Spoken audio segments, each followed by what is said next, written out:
Good morning sa tanan. Ari na ho. Kita nyo lang. As you can see, bago ko lang ginabrihan ang Boss 24K Premium Chicken Pastil by Sir Mike Doloso. Actually, ano ni siya?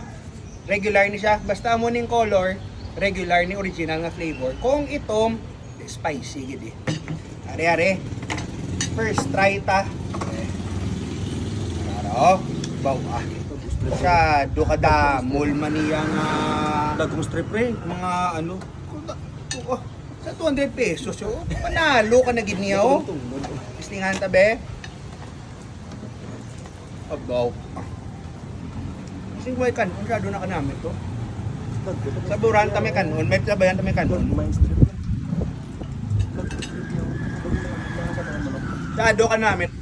Ito lang mga amigo o mga amiga, tistingin nyo na sa totoo lang. Kaya kung pandugayan yung pagini, ay bawa, kadamo, gid ka mo yung mamiss kung hindi nyo pagtistingan sa totoo lang. Ako ya, tested and proven.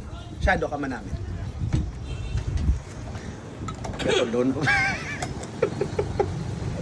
Nakatry ka man, pre, nakit man. Oo, nagitugan ako na mabaldal, di wala sa kamera ya, iti karon ako mabalbal ako para mapasabor gid lang. Shadow ka namin. Ikado ako ng kao, no? Red shepherd. So yummy! Good.